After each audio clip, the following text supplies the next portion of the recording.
Bueno, bienvenidos y bienvenidas a estas cuartas jornadas del Evolution sobre literatura en el mundo chino. Hoy tenemos la suerte de contar con nosotros con Jon Walteros. Os voy a dar una pequeña introducción a su carrera. Jon es un investigador, traductor y escritor colombiano. Es también doctor en literatura china moderna y contemporánea por la Universidad de Pekín y ha cursado un máster en literatura latinoamericana en la Universidad Nacional de Colombia y en relaciones internacionales en la Universidad de Fudan. Ejerció como investigador de postdoctorado en el Departamento de Lenguas Extranjeras de la East China Normal University y sus investigaciones abordan principalmente los intercambios literarios y culturales entre el realismo mágico latinoamericano y la literatura china contemporánea. Jon es también autor de numerosas publicaciones, entre ellas destacan el artículo La influencia del realismo mágico latinoamericano en la literatura tibetana de la década de los 80, Modernidad y religión en la novela de Sashi Dawa, la obra lírica El acantilado de hierro y recientemente, y el motivo que nos trae aquí, es la traducción por primera vez al castellano de la obra del poeta Haize, con la obra Delante del mar brota la primavera, por la editorial Cinosagro. Antes de darle la palabra a Jon, mencionar que tendrá una duración más o menos de unos 45 minutos y posteriormente pasaremos a una ronda de preguntas que las podréis hacer o bien por el chat escribiéndolas o si no podéis levantar la manita y mi compañera Lucía os activará el micro para que podáis hablar. Y bueno, sin más dilación, le paso la palabra a Jon para que comience su ponencia. Buenas tardes a todos. Voy a compartir la presentación de hoy. Me dicen si la pueden ver, por favor. Sí, se ve perfectamente. Ok. Entonces, buenas tardes a todos. Es un honor para mí participar en esta conferencia organizada por la Fundación Chili de Pamplona y presentarles un proyecto literario que considero histórico. Esta es la primera traducción de la obra del poeta chino Haize al español. Fue publicada en 2024 por Cinosargo Ediciones bajo el título Delante del mar brota la primavera, poemas reunidos de Haize. Quisiera comenzar expresando mis más sincero agradecimiento al doctor Andrés Herrera Peligreras, a Begoña Pinto Salvatierra, a Javier Román, quienes desde el inicio mostraron un gran interés por la obra que hoy nos convoca, y también por Lucía, que nos está ayudando hoy con los temas técnicos. También quiero agradecer nuevamente a la Fundación por esta invitación. Para mí es un honor poder participar en este evento. La historia de este libro es en muchos sentidos fascinante. Yo comencé a traducir los poemas de Haize en el 2018, mientras realizaba mi doctorado en literatura moderna y contemporánea china en la Universidad de Pekín. En ese tiempo cursé una asignatura titulada Poesía Contemporánea, dedicada precisamente a explorar la relación entre la poesía y la muerte en el contexto chino. Fue allí donde descubrí a Haize por primera vez y quedé profundamente impresionado. Desde la primera lectura supe que me encontraba ante un poeta extraordinario. Al inicio mis traducciones surgieron casi como un pasatiempo, una forma de practicar mi chino mandarín, pero poco a poco ese pasatiempo se convirtió en un proyecto cada vez más serio. Fui acumulando poemas traducidos y con ellos un interés cada vez más profundo por la obra del poeta. Y llegó un momento en que me pregunté qué hacer con todo ese material. A través de la amistad con algunos investigadores e intelectuales argentinos, entré en contacto con la editorial Cinosargo de Chile, dirigida por Daniel Rojas Pachas, y les escribí y tras un par de meses de espera recibí una respuesta que marcaría el inicio de este proyecto editorial. Gracias a esa colaboración logramos obtener el apoyo tanto del gobierno chino como del gobierno chileno para lanzar este libro, que finalmente reúne 95 poemas seleccionados entre los que más resonaron conmigo durante mi lectura. En 2024, este esfuerzo culminó con la publicación de Delante del mar brota la primavera. Se trata, como dije antes, de la primera antología de Heights al español, y por ende un acontecimiento histórico dentro de la traducción de poesía china y particularmente de poesía contemporánea a nuestra lengua. Me gustaría empezar por el contexto, el contexto en el que crece el poeta y se desarrolla su obra. Heights, cuyo nombre real es Cha Haishen, nació en 1964 en una zona rural de la provincia de Anhui, en el sur de China. Desde niño mostró un gran talento para los estudios.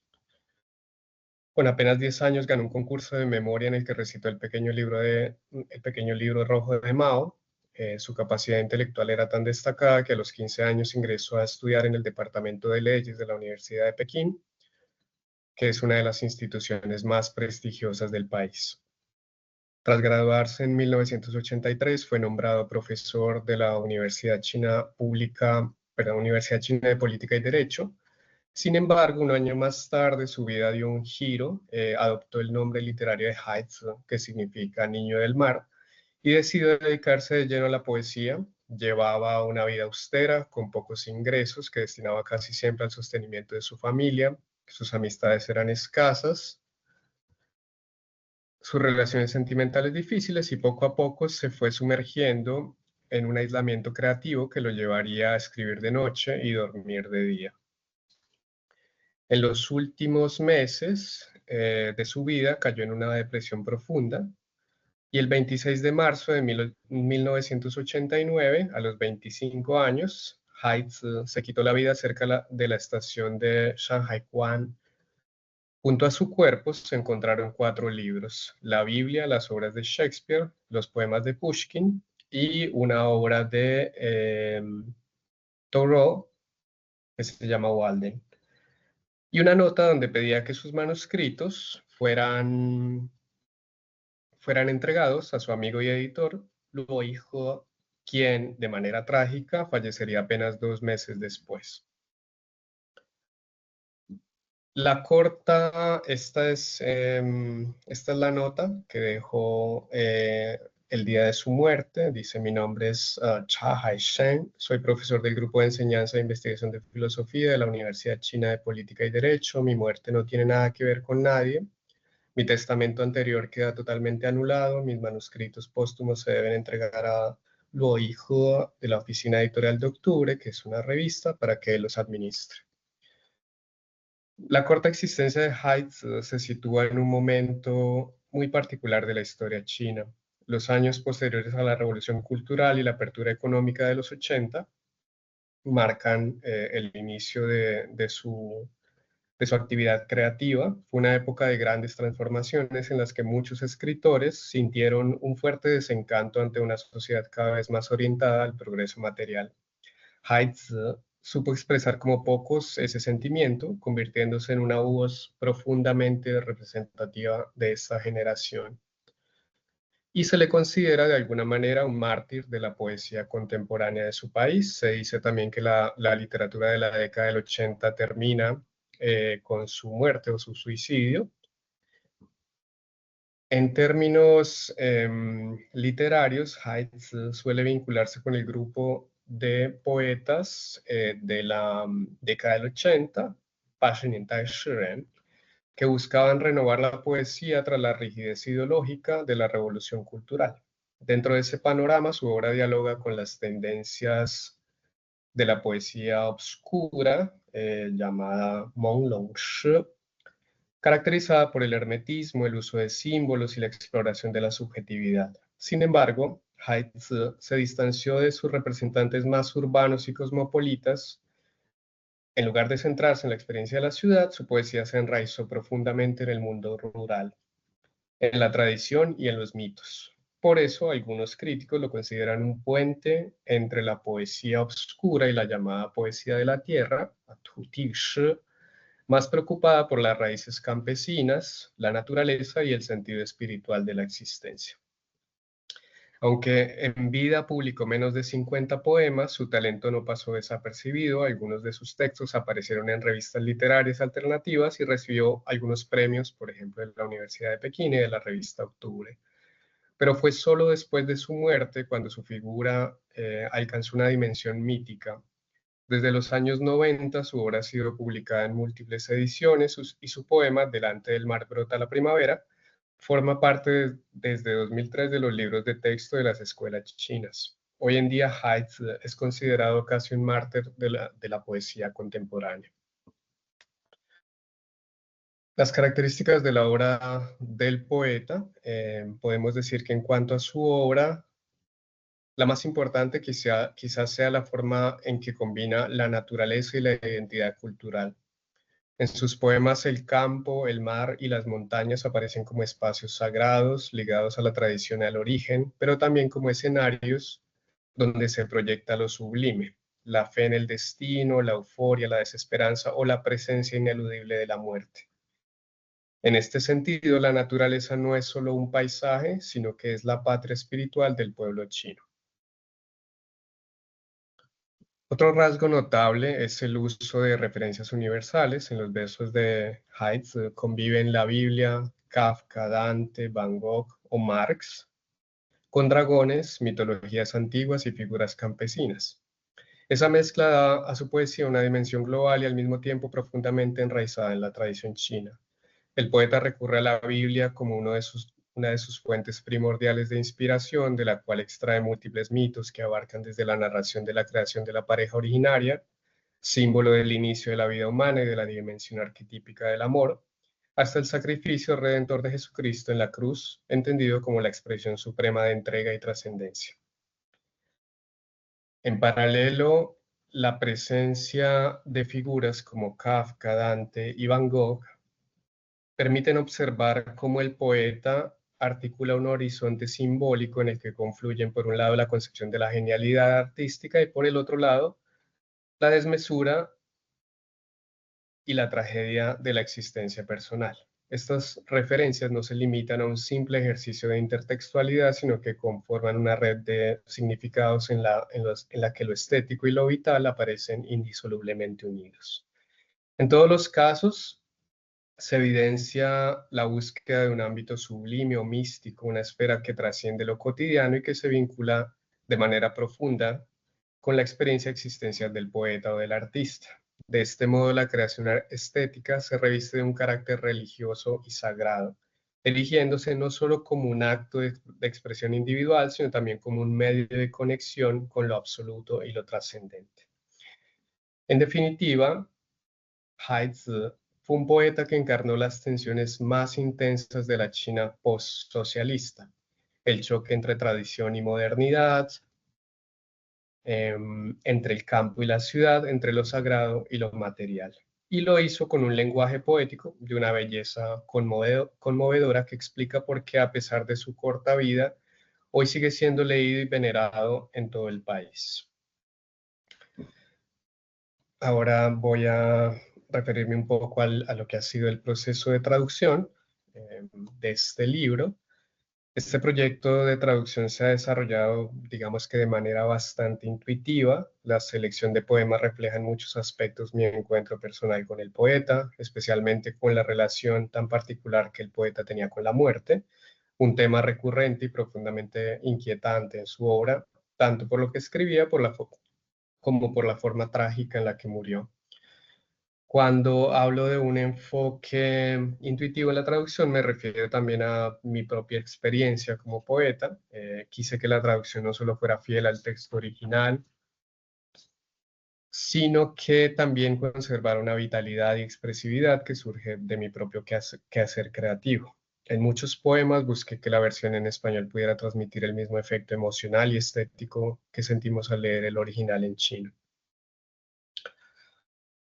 Aunque en chino, aunque el chino mandarín de Haidt se puede considerarse bastante simple a nivel lingüístico, la complejidad de sus poemas es notable. Su riqueza metafórica, las comparaciones y las referencias a la cultura campesina, tradicional y existencial de la China rural hacen que cada verso requiera una lectura muy atenta.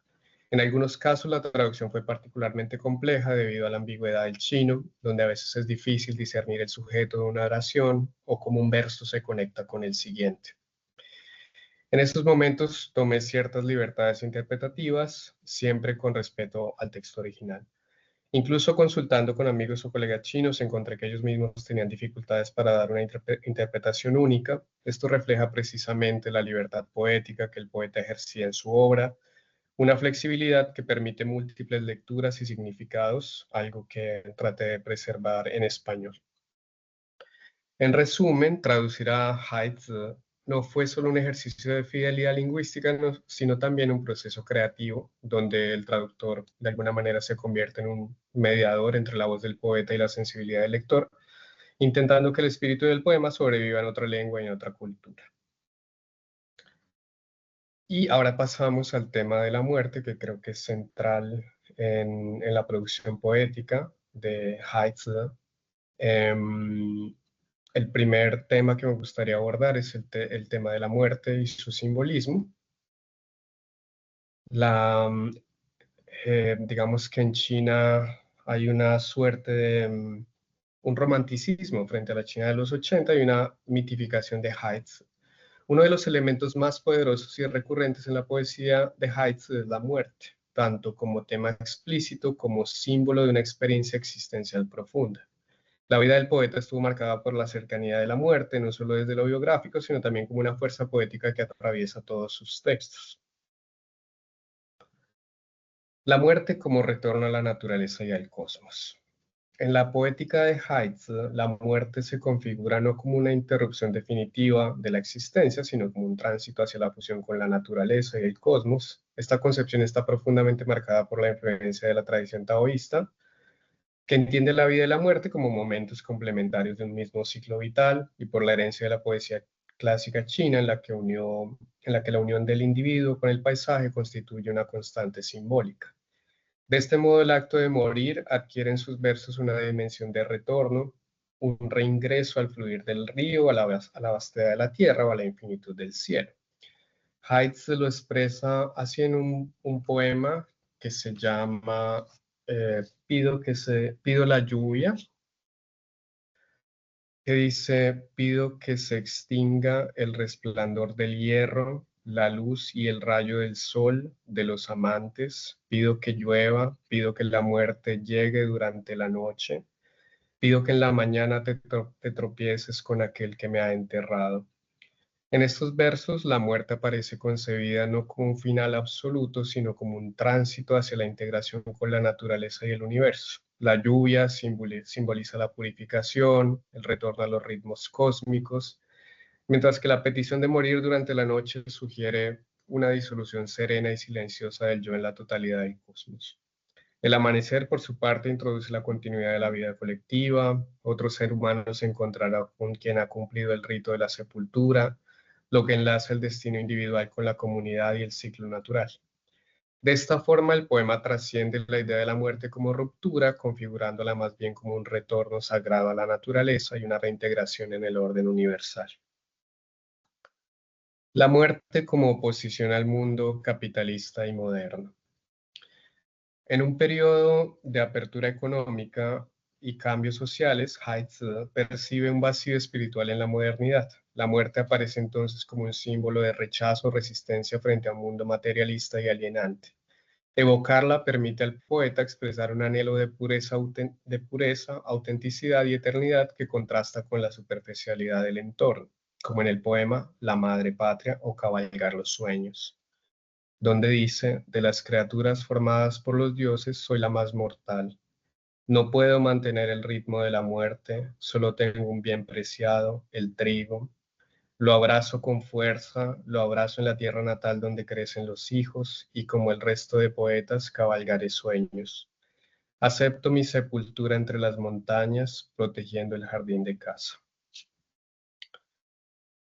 En este poema, la muerte se configura como una forma de resistencia frente a la modernidad, que Haidt se percibe como vacía de sentido espiritual.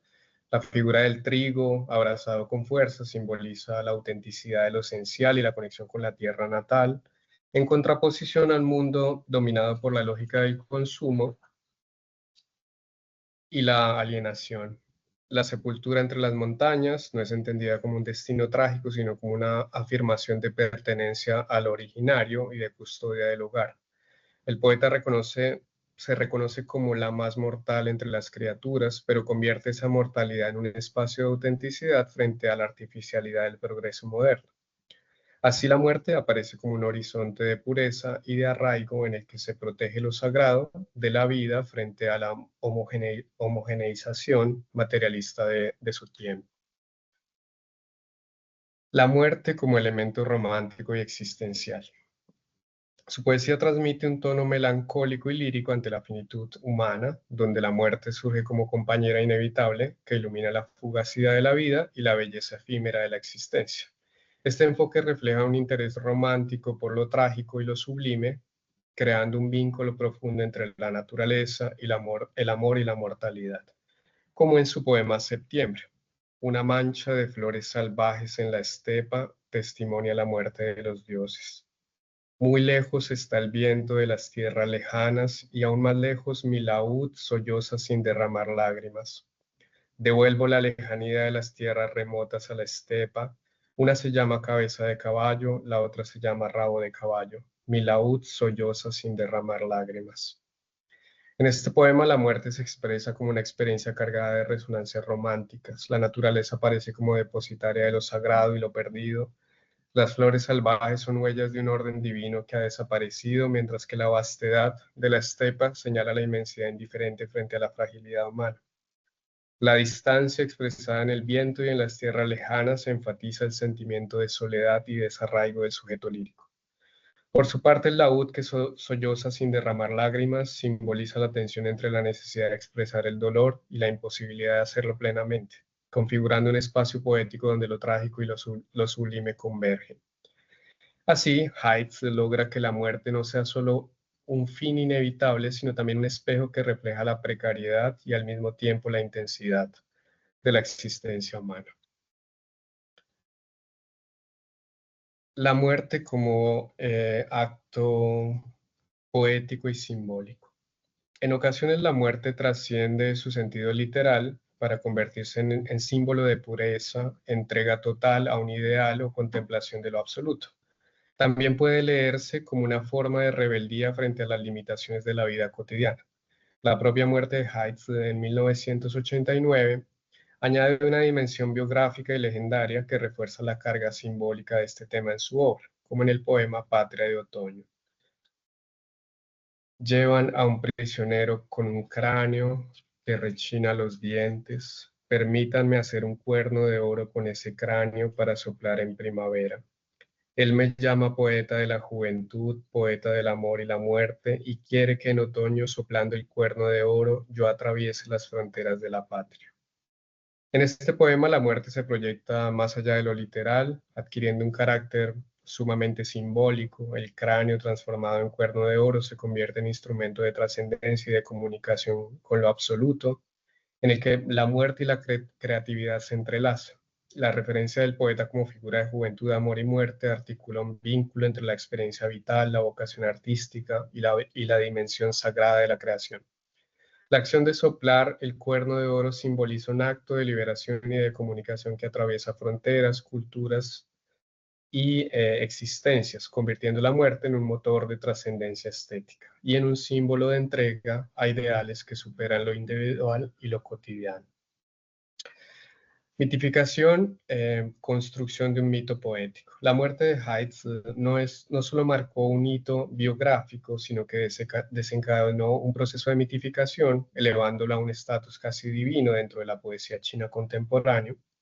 La mitificación se entiende aquí como la transformación de su vida, obra y muerte en un relato simbólico y ejemplar que excede los límites de la experiencia individual, convirtiendo al poeta en un ícono de la modernidad poética china. Como sucede en muchas tradiciones poéticas modernas, el romanticismo y la noción de poesía estaban presentes desde los inicios de la poesía moderna. Heights combinó influencias locales y extranjeras, lo que acentuó el proceso de mitificación. Su vida marcada por la soledad, la entrega absoluta a la poesía, y su identificación con figuras trágicas y suicidas como Van Gogh se interpretó como la encarnación de un poeta moderno en el sentido más extremo, alguien dispuesto a vivir y morir según los dictados de su arte. Su suicidio fue percibido por críticos y compañeros como el acto final que completaba su misión poética, consolidándolo, como había dicho antes, como un mártir de la poesía. El proceso de mitificación no es solo el resultado de su muerte, sino también de la proyección de ideales románticos sobre su vida y su obra. Luo Yihe, uno de sus amigos y críticos más cercanos, describió su suicidio como un sacrificio por la poesía, elevando su figura a la de un poeta inmortal. Comentarios posteriores insistieron en que la muerte del poeta constituía un acto artístico y ritual. Su suicidio era interpretado como la culminación de un poema, la transposición de la vida en arte, comparable a la dedicación de figuras míticas o religiosas. Un crítico chino incluso compara su gesto con el de Jesús, proyectando la idea de que la poesía y el sacrificio se entrelazan y que el poeta alcanza una forma de divinidad a través de la entrega total de su obra. La mitificación de Haidt también se reforzó a través de la recepción crítica y de la memoria de sus colegas. Ensayos conmemorativos, relatos anecdóticos y análisis literarios construyeron un mito en el que la vida, la obra y la muerte se perciben como un todo inseparable. Este proceso transformó su obra en un referente simbólico y cultural. La fascinación con su muerte creó un deseo de identificación con un ideal de vida intensa, poética y trágica, que ha inspirado a lectores y poetas posteriores. La mitificación convierte su muerte en un acto performativo, su poesía en un legado de sacrificio y su figura en un arquetipo de poeta moderno cuya vida se leyó como un poema vivido hasta el final. En este sentido, la mitificación del poeta no es solo un fenómeno literario, sino un proceso social y cultural que revela la importancia de la figura del poeta en la construcción de la modernidad, de la literatura china, y que explica por qué su obra sigue siendo objeto de análisis, admiración y proyección simbólica hasta hoy. Impacto y recepción de la obra. La recepción de Haidt ha seguido un camino singular. En vida fue un poeta leído en círculos literarios reducidos, pero tras su muerte se transformó en una figura central de la poesía contemporánea china. Sin embargo, lo más interesante hoy es observar cómo su obra comenzaba a trascender las fronteras de China. En el ámbito internacional, Haidt ha despertado un creciente interés académico y literario. Existen traducciones al inglés, francés e italiano, y su obra es estudiada como una piedra angular de la década del 80. En este sentido, la publicación que nos reúne hoy, Delante del mar brota la primavera, poemas reunidos de Haidt, constituye un hito, ya que se trata de una traducción integral de su obra al español y con ella se abre un puente entre la literatura china y el mundo hispanohablante. Este proyecto no solo amplía el horizonte de la poesía china en nuestras lenguas, sino que también permite repensar los vínculos literarios entre China y América Latina o China y España. Traducir al poeta es traer a nuestro presente una voz que habla de la naturaleza, de la muerte, de lo sublime, pero que al mismo tiempo plantea preguntas universales sobre el sentido de la vida y la autenticidad en un mundo en transformación. En esa medida, la recepción actual de Haidt en español no debe entenderse únicamente como una expansión cultural, sino también como un acto de resistencia poética, la oportunidad de escuchar en nuestra lengua a un poeta que se enfrentó con sensibilidad y radicalidad a las tensiones de su tiempo y cuya obra sigue iluminando las nuestras. Y acá me gustaría hablar un poco de los temas centrales y la estética poética de su obra. La obra de Haidt se distingue por su sensibilidad hacia la naturaleza, la trascendencia espiritual y la construcción de un yo poético introspectivo. A continuación, abordaremos los ejes principales con ejemplos de poemas y análisis. El primer tema es la naturaleza como patria espiritual. Haidt convierte el paisaje en un espacio sagrado donde el trigo, los campos, el sol y el mar reflejan su interioridad y su búsqueda de sentido más allá de lo material. La naturaleza no es un simple escenario, sino un símbolo de vida, de lo místico y de lo eterno.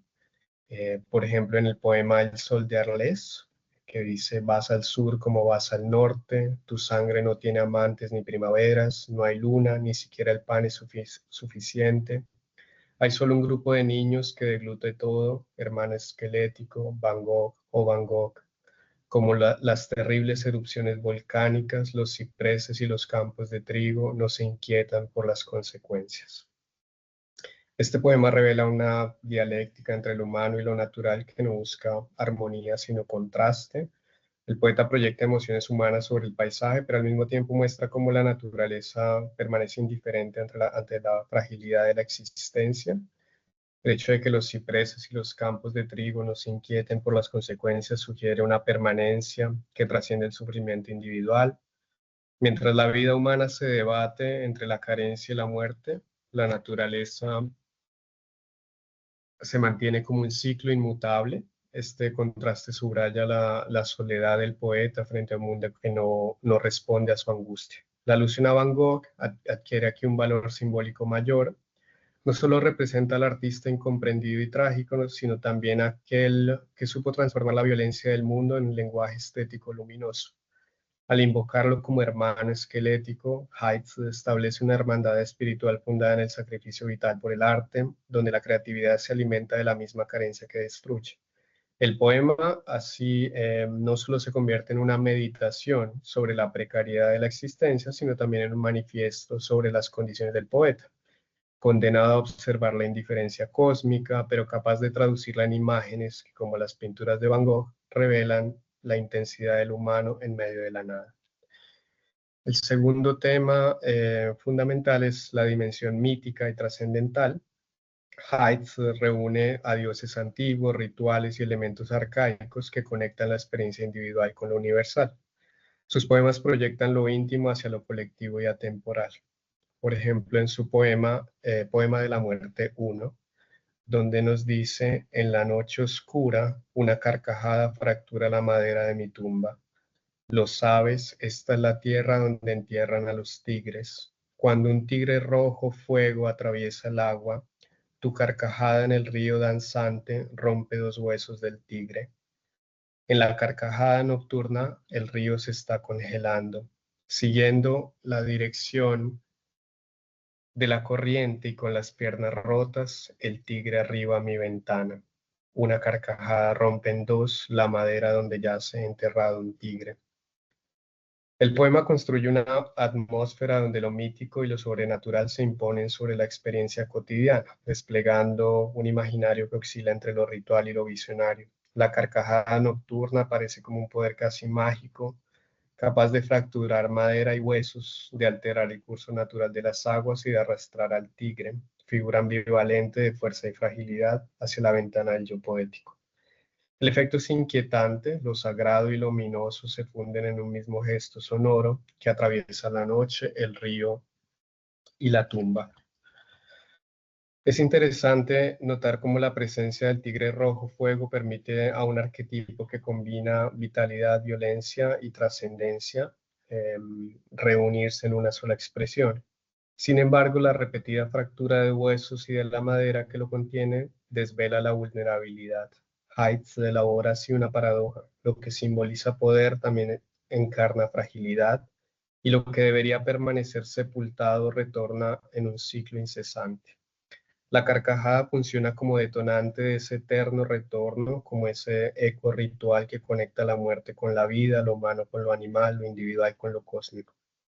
En este sentido, el poema abre un espacio atemporal donde la poesía se convierte en invocación y en conjuro, reafirmando la visión del poeta de la palabra poética como fuerza que atraviesa los límites entre lo real y lo mítico. El siguiente tema es el yo poético, que está construido a través de la soledad, el anhelo y la entrega. Haidt construye un yo poético marcado por la introspección, la soledad y la dedicación absoluta a la escritura. Su entrega a la poesía se percibe como un modo de existir, una forma de compromiso profundo con la verdad y la belleza poética. En su poema Primavera, Diez Haidt nos dice: primavera, Todos los 10 Heights renacen en un luminoso escenario. Ríe este Heights salvaje y entristecido. ¿Por qué pasaste tanto tiempo sumergido en el sueño? En primavera, el salvaje y entristecido Heights solo queda él, el último, es el hijo de la noche, sumergido en el invierno, admirador de la muerte. Sin poder liberarse, ama profundamente su aldea fría y vacía. El poema despliega un juego de desdoblamientos donde Heights se multiplica en distintas versiones de sí mismo, como si la primavera, símbolo universal de renacimiento, no trajera consigo una vida unitaria, sino una pluralidad de yoes poéticos. Todos los 10 Heights renacen en un luminoso escenario. Sugiere una puesta en escena existencial donde el sujeto lírico se contempla como actor y espectador de su propia fragmentación. Este motivo de la multiplicidad del yo revela una conciencia escindida. El poeta es a la vez quien ríe, quien interroga, quien despierta y quien permanece atrapado en el sueño. Sin embargo, el renacimiento no se presenta como un ciclo vital pleno, sino como un renacer herido por la tristeza. El poema. El verso ríe este Heights salvaje y entristecido introduce la paradoja de la vitalidad y el dolor conviviendo en un mismo gesto. Lo que debería ser una estación de apertura se convierte en un escenario de melancolía donde la vida se experimenta como peso y no como celebración. Esta contradicción se intensifica en la última parte del poema. El único Heights que permanece no es el de la primavera luminosa, sino el hijo de la noche sumergido en el invierno. Figura que se define por su atracción a la muerte y por su arraigo a una aldea fría y vacía. La tensión central del poema radica en esa oscilación entre la posibilidad del renacimiento y la imposibilidad de liberarse de la soledad y la oscuridad. La aldea fría y vacía funciona como metáfora del desarraigo interior, del lugar al que el poeta está atado pese a su deseo de trascendencia. En este sentido, el texto se convierte en una meditación sobre el destino trágico del creador, condenado a dividirse, a contemplar sus propias máscaras y a habitar en un espacio poético donde la vida y la muerte, la luz de la primavera y la noche del invierno se convierten en un equilibrio siempre inestable. El diálogo con la tradición y la modernidad. Heights integra referencias históricas, filosóficas y culturales universales, creando un contraste entre lo tradicional rural y la modernidad global. Sus poemas cuestionan lo moderno desde la perspectiva de lo eterno y lo esencial. Por ejemplo, en su poema Para Londres, donde dice: Mars, Wittgenstein, dos hombres llegan a Londres, uno después del otro. Arriban a esta ciudad insular, asfixiada por la niebla. Uno es un gran hombre, el otro conciso. La misma revolución, la misma radicalidad, la misma pobre honestidad de la vida, pero los dos traen la misma sonrisa de destrucción. Corazones vacíos, corazones pobres, la misma vida pasada entre monedas y lenguaje. ¿No es esto toda la humanidad? Piedras, piedras vendidas, piedras compradas. Las piedras vendidas son siempre piedras, las piedras son siempre piedras, las personas son siempre personas. Haidt se coloca en el mismo escenario a Marx y a Wittgenstein, dos figuras radicalmente distintas, pero unidas en su confrontación con las estructuras de la modernidad. El primero, desde la crítica a la economía y las relaciones sociales, el segundo, desde los límites y posibilidades del lenguaje. Ambos llegan a Londres, ciudad marcada por la revolución industrial y la modernidad capitalista, envuelta en la niebla que simboliza tanto la materialidad contaminante como la opacidad del espíritu moderno. De esta manera, Londres se erige como un espacio emblemático de la alienación, donde pensamiento y vida se enfrentan a su disolución. El poema contrapone la trayectoria de Marx y Wittgenstein para subrayar coincidencias. La misma revolución, la misma radicalidad, la misma pobre honestidad de la vida. Más allá de sus diferencias filosóficas, Haidt los presenta como hombres que cargan una misma tensión existencial, la de pensar lo absoluto en medio de una vida ordinaria y pobre, la de sostener una sonrisa que es a la vez gesto de destrucción y de desengaño. La referencia a las monedas y al lenguaje condensa esta paradoja. lo económico y lo lingüístico constituyen la base del humano, pero también sus límites y sus cadenas. La metáfora de las piedras intensifica esa visión. Piedras, piedras, piedras vendidas, piedras compradas. Resuena como un eco de la repetición alienante de la vida moderna. Todo se convierte en mercancía, todo circula en un intercambio interminable. Sin embargo, el cierre, las piedras son siempre piedras, las personas son siempre personas, introduce una ambigüedad significativa. Por un lado, refleja la imposibilidad de trascender. La materia y el humano permanecen idénticos a sí mismos pese a los intentos de transformación social o lingüística. Por otro lado, esa repetición también sugiere una esencia irreductible. Hay algo en las piedras y en las personas que resiste la lógica mercantil, que no puede ser reducida a valor de cambio. Así, el poema articula una meditación sobre la condición humana en la modernidad, atrapada entre monedas y lenguaje, entre economía y filosofía. La vida se revela frágil, pero también portadora de una permanencia inmutable. La poesía, al reunir a Marx y a Wittgenstein en el mismo escenario imaginario, se convierte en un espacio donde tradición y modernidad, crítica social y reflexión filosófica convergen para pensar la radicalidad y la vulnerabilidad del ser humano. La universalidad y el simbolismo. Haidt proyecta su mirada más allá de lo individual, conectando la poesía con la patria, la historia y la experiencia colectiva. Los símbolos que utiliza el sol, el fuego, los caballos adquieren un carácter arquetípico y universal capaz de trascender el tiempo y el espacio. Y acá me gustaría compartir el que creo que es uno de los mejores poemas de esta colección. Se llama La Madre Patria o Cabalgar los Sueños. Creo sintetiza de manera magistral el talento que tenía el poeta y cuáles eran sus mayores aspiraciones. Dice así: La Madre Patria o Cabalgar los Sueños. Seré el hijo de las tierras lejanas y amante fugaz de la materia, y como el resto de los poetas cabalgaré sueños. No puedo evitar seguir el camino de los mártires y de los bufones. Todos quieren apagar el fuego, solo yo lo haré crecer. Este gran fuego que brota y muere por la sagrada madre patria, y como el resto de los poetas cabalgaré sueños. En este fuego me será dada una vida de infinita noche. Este gran fuego, lenguaje de la madre patria, y piedra para erigir la fortaleza de los montes Liang, esplendorosos sueños de Tunhuang. En julio los esqueletos se enfriarán como la leña de la nieve blanca, como los duros chopos de nieve acumulados horizontalmente en las montañas de los dioses, y como el resto de los poetas cabalgaré sueños. Me lanzo en el fuego, estas tres antorchas me recluyen y vomitan un fuego corpulento. Todos quieren pasar por el filo de mi cuchillo, edificar el lenguaje de la madre patria. Quiero empezar todo de nuevo y como el resto de los poetas, cabalgaré sueños.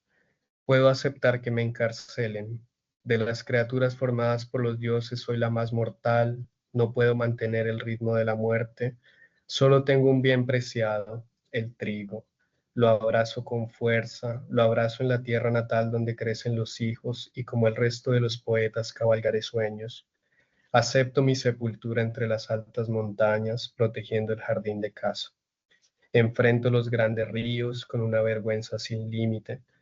Paso los mejores años, solo un cuerpo cansado y como el resto de los poetas cabalgaré sueños.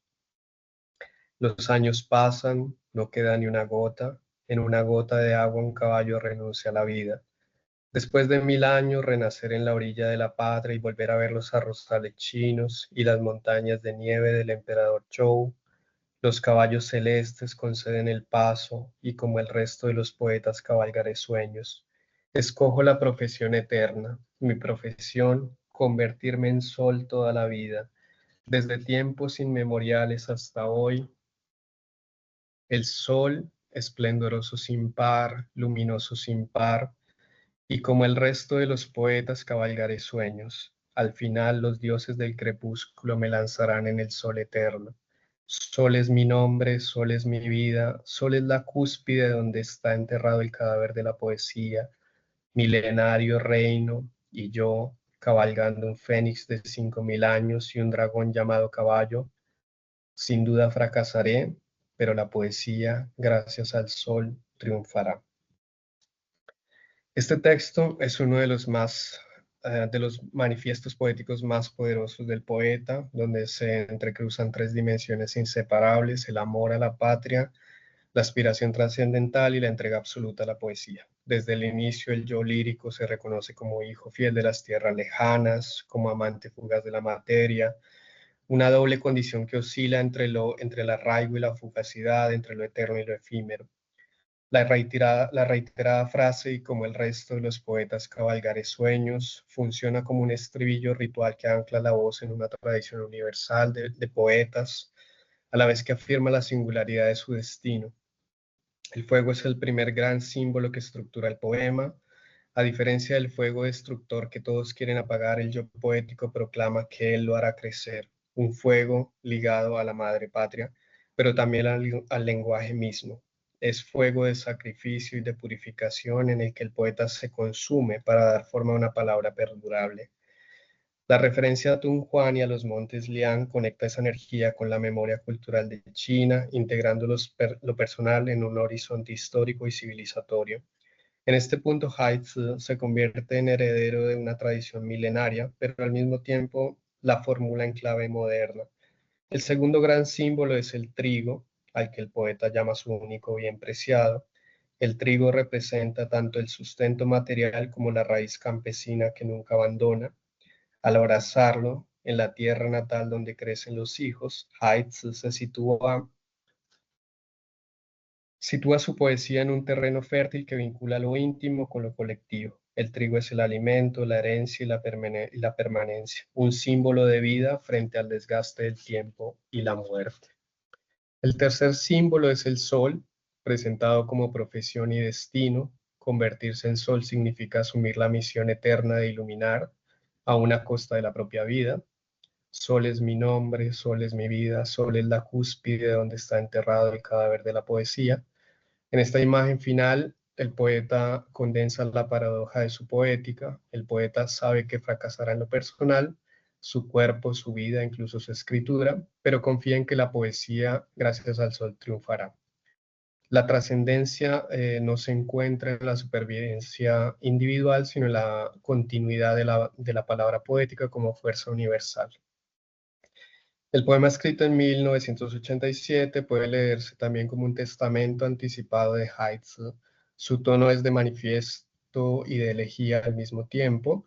En él late tanto la exaltación épica de la patria y la historia como la confesión íntima de la vulnerabilidad y el sacrificio personal. Cabalgar sueños, en este contexto, no es un gesto evasivo, sino una declaración de fidelidad a la poesía como profesión eterna, en la que el fracaso personal se transforma en un triunfo colectivo. Finalmente, quiero finalizar esta conferencia expresando mis más sinceros agradecimientos a la institución que me ha dado la oportunidad de compartir estas reflexiones sobre la obra del poeta chino, así como a todos ustedes por su atención y por acompañarme en este recorrido a través de la poesía china contemporánea.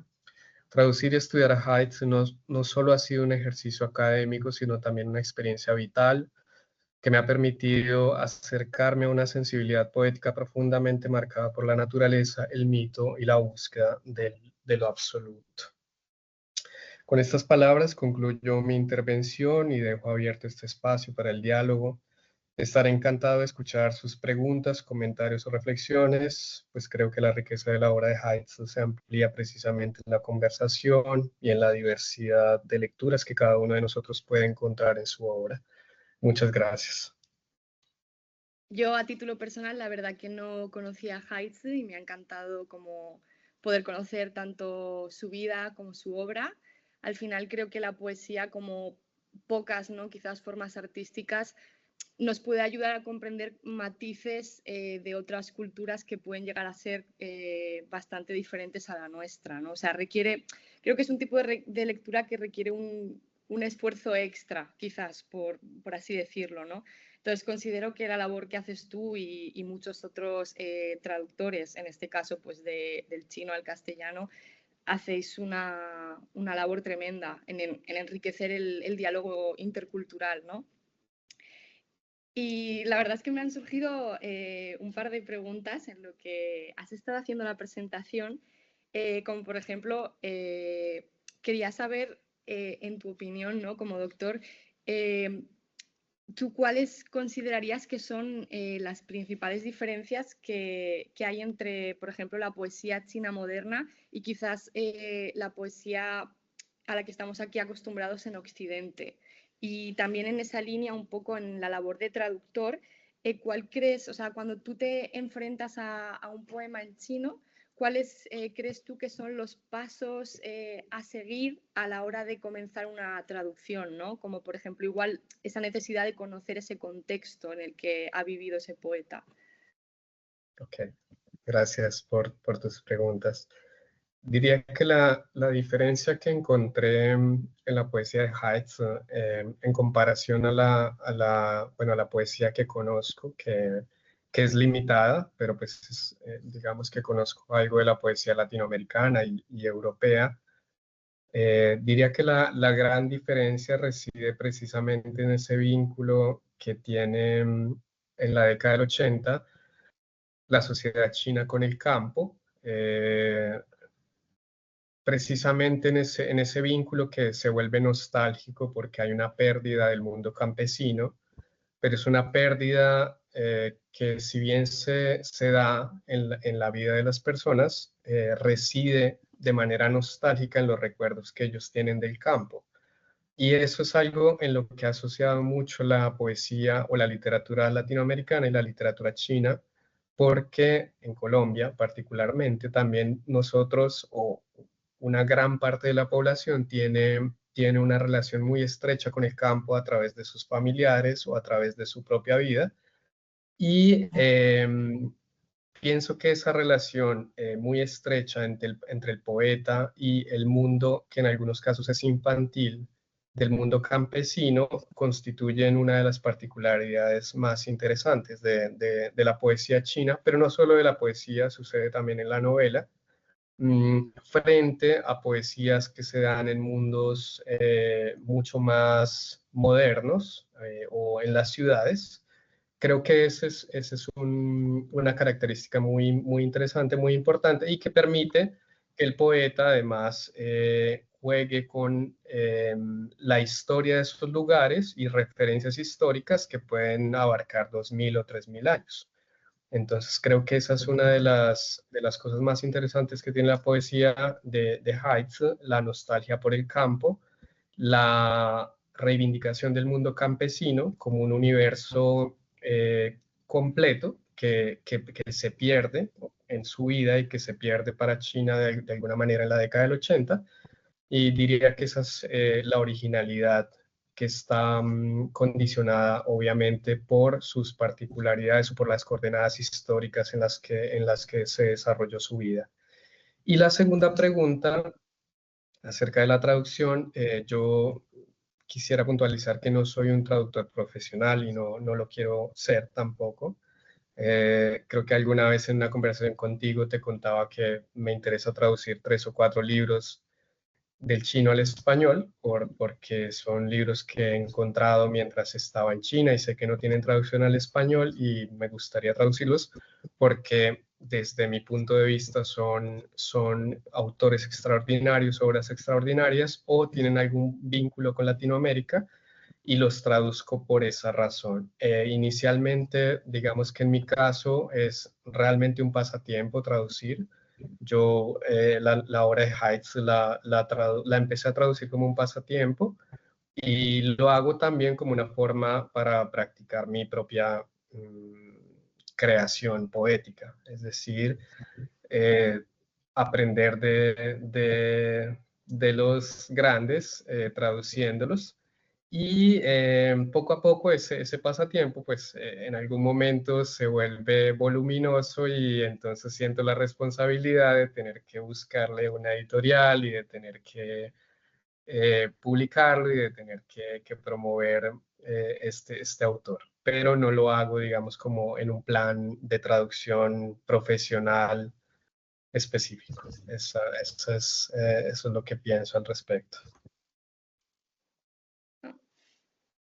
Creo que alguien intervino en el chat. Sí, Carlos acaba de escribir que dice, un punto que me llama mucho la atención y siguiendo una de las preguntas de Begoña es el arte de traducir del chino, elevando la dificultad para trasladar un poema en toda su magnitud, literalidad versus el poder poético. Quizás su aparente sencillez del lenguaje fue la mayor complejidad.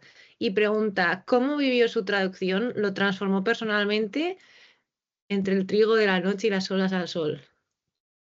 Qué bonita pregunta. Debo decir que sí, que voy a contar una anécdota que es un poco risible, pero cuando estaba traduciendo a Haidt, muchos amigos estaban preocupados por mí porque me decían, bueno, si estás traduciendo a un poeta que se suicidó, esperamos que no tengas ideas extrañas. Y la verdad es que sí tenía ideas extrañas. Pero bueno, nunca llegué solo lo imité desde el punto de vista poético, si no, no estaría acá. Pero me cambió en la manera de entender que había chinos que concebían el arte de manera tan radical que podían sacrificar su vida por eso. Y eso es un rasgo que yo creía que era solo propio de la poesía antigua. Y me encuentro con un poeta de la década del 80 que vivió y murió por la poesía. Y esto que es muy romántico, bueno, lo podríamos también llamar religioso, digamos que me conmovió profundamente.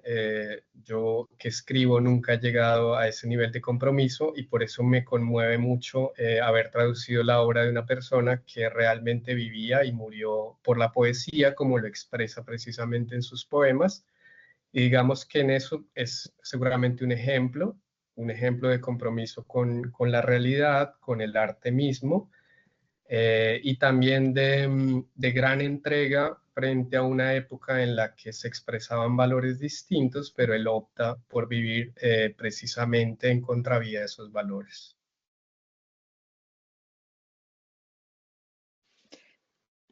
También en otra línea, hablando un poco de tu proceso de traducción, me llama, por ejemplo, también la atención que tú empezaste a traducir, ¿no? Como un proceso para también practicar el chino, ¿no? Y mejorar. Y me parece significativo, ¿no? Porque en mi caso, ¿no? Si yo quisiera, por ejemplo, practicar igual tomaría poemas que igual tuviesen ya una traducción al castellano, como para hacer un ejercicio, ¿no? De comparación. Entonces, en tu caso, una vez tú traducías un poema, ¿recurrías, por ejemplo, a una traducción al inglés o se la enseñabas, como has mencionado en la ponencia, a tus compañeros de allí, de China, o cómo era ese proceso? Sí, pregunté mucho acerca del significado de algunas frases, de algunas palabras, como lo referí en la ponencia, en algunos casos ni siquiera los chinos me podían dar una respuesta cierta, porque tal vez no había una respuesta cierta, había mucha ambigüedad en el poema. Leí algunas traducciones al inglés y leí también una traducción al italiano, que conozco muy bien. Digamos que en hubo momentos en los que pude hacer comparaciones con otros traductores en otras lenguas y en otros casos también pregunté a mis amigos en China o profesores en China para saber cuál era la, la posibilidad más adecuada o la elección más adecuada de una palabra o de una frase. Ok. Y luego también cuando hablamos de cultura, ya sea pues traducir poemas, todas las formas, ¿no? de expresión artística, un punto que a veces igual nos dejamos en el tintero, ¿no? Desde una perspectiva más de la gestión cultural, es todo el tema de la financiación, ¿no? Y yo quería saber si para ti fue complicado encontrar financiación o apoyo, si el gobierno chino actualmente está como potenciando mucho pues estas traducciones o el tema de exportar, ¿no? la cultura al exterior, y si podías también hablarnos un poco de eso. Bueno, sí, gracias por la pregunta. Digamos que en esto quiero ser supersticioso como los chinos y decir que he tenido mucha suerte con este libro y que tal vez el poeta ha tenido mucho que ver en esta gran suerte que he tenido porque, digamos, el primer problema con el que te vas a enfrentar es el tema de los derechos de autor, que hay que negociar.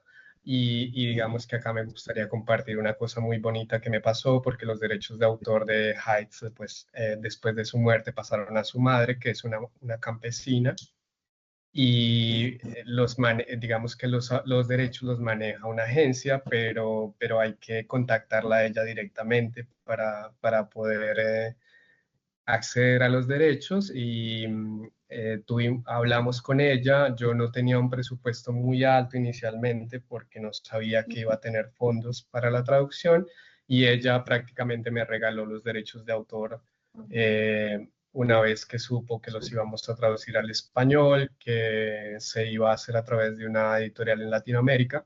Ese es el primer obstáculo, pero bueno, lo superamos gracias a la generosidad de la familia. Y de ahí para allá viene un proceso en el que sí, yo cuando iba, el libro tiene 95 poemas, creo que cuando iba en 50 dije, bueno, no sé qué estoy haciendo porque tienes estos textos, pero no sabes qué vas a hacer con ellos. No conocía muy bien el tema de financiación y tuve la gran suerte, esta fue el segundo paso en el que conocí a Daniel Rojas Pachas, que es no solo mi editor de Heights, sino también de mi obra poética. Y con él postulamos el libro al Fondo del Libro chileno y nos otorgaron el fondo.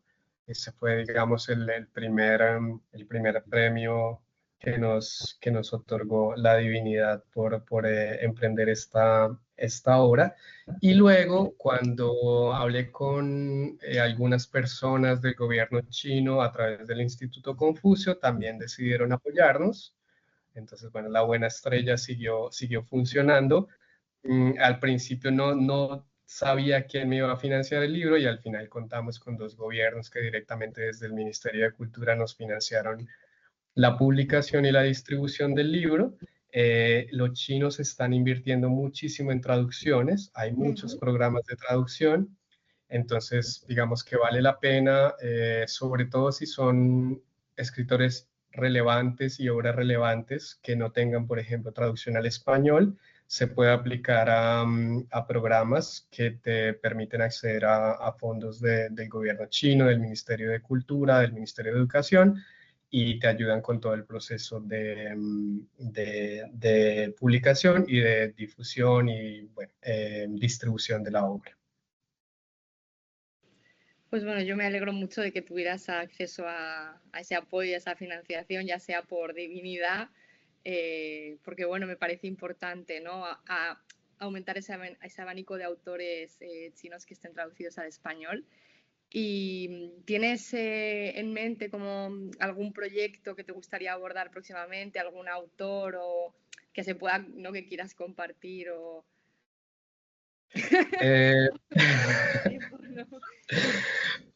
sí, tengo un par de proyectos, no puedo decir el nombre de los libros por razones digamos, porque bueno, son joyas que he encontrado en China mientras Sí, estaba acá, entonces no tienen traducción al español y espero que mi traducción sea la primera traducción al español, entonces voy a estar trabajando en eso. Lo que te podría decir es que estoy muy interesado en traducir novelas que fueron, digamos que acá el realismo mágico, yo estudio mucho el tema del realismo mágico en China y el realismo mágico acá entró en una primera etapa por el Tíbet, entonces estoy muy interesado en novelas tibetanas que imitaron al realismo mágico y que no tienen traducción al español, entonces bueno, ese es como uno de los proyectos, el otro es más específico, entonces no, digamos que es el tema Latinoamérica-China el que me interesa desde el punto de vista de la traducción en este momento. Y sí, creo que voy a traducir un par de novelas el próximo año. Estupendo, pues estaremos atentos y creo que, bueno, alguien ha preguntado Sí, aquí tenemos una intervención de Montse que dice que en el aspecto de la traducción, la selección de los poemas se basan en relación a la muerte. Mi pregunta es si hay algún poema en que marca un antes y después en esta temática, donde marque más ese tono sombrío o existencial. Sí, creo que es el último poema que leí, que se llama La Madre Patria o Cabalgar los Sueños, porque creo que en los poemas anteriores hay unas divagaciones sobre la muerte de distintas experiencias de la muerte, el suicidio, la muerte de Jesús, la muerte en eventos históricos, pero es en ese poema donde Heights logra convertir a la muerte en reflejo o culminación de su propia existencia y en la expresión máxima de su quehacer poético. Creo que ese es el poema donde integra todos los elementos que viene trabajando antes de manera separada y logra este fenomenal poema en el que convergen la madre patria, la poesía y su propio sacrificio personal para un propósito mayor, que en este caso la poesía. Entonces creo que ese es el poema, que creo que además es el mejor poema que tiene este libro. Bueno, no sé si alguien más de los asistentes tenga alguna pregunta. Por ahí vemos que algunas personas están escribiendo. Y para que quede claro a los asistentes, ¿dónde se puede conseguir tu obra? ¿Dónde podrían...? Sí, la editorial Sinosargo, que es una editorial chilena, tiene distribución en Europa. El libro, si entran a la página de internet, se puede contactar a la editorial y hay distribución porque, bueno, además Daniel está en Bélgica, la editorial es chilena y funciona en México, pero él está en Bélgica, así que se ocupa muy bien de la distribución de sus libros en Europa. Contactando, digamos, a través de la página, se puede conseguir el libro. Vale, perfecto.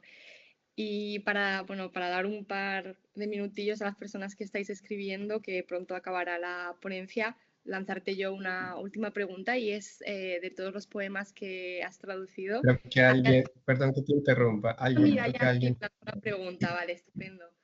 Sí, es Carlos de nuevo que dice, opino que un colombiano puede ser un magnífico traductor porque la literatura colombiana y latinoamericana en general son muy potentes en la resonancia mágica y mística.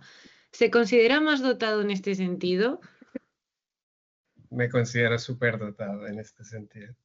Eh, una de las razones por las que escogí a Heights fue porque yo también crecí en el campo. Vengo de un pequeño pueblo en Colombia que se llama Puente Nacional, que nadie conoce, ni siquiera los colombianos lo conocen, queda en medio de montañas y ríos. Y crecí en el campo, entonces tengo una gran afinidad con el tema campesino y tengo muchos recuerdos del campo y me siento muy cercano a las cosas de las que habla Heights. Y creo que hay muchos, como dice Carlos, hay muchos latinoamericanos y muchos colombianos que tienen este tipo de experiencias. Entonces sí, me siento, y bueno, había mucho misticismo en el lugar donde nací y crecí, así que me siento humildemente superdotado en este ámbito. Pues bueno, creo que parece que no hay más preguntas, no veo a nadie escribiendo. Pues yo creo que ha sido una ponencia súper interesante. Ya hemos visto que los asistentes también han participado y agradecerte desde la Fundación Chili tu disposición y tu presencia aquí con nosotros. Ha sido un placer poder escucharte y poder aprender más sobre Heights y su obra. No sé si te gustaría añadir algo o... No, quiero solo agradecerles por esta oportunidad. Habíamos ya presentado el libro en China, en Colombia, y bueno, tener la oportunidad de acercarnos también a España a través de la poesía de Heights es una cosa muy bella y espero que bueno, en algún momento puedan adquirir el libro y disfrutar de un poeta que me parece extraordinario. Estupendo, John. Pues muchas gracias y gracias a todos por asistir.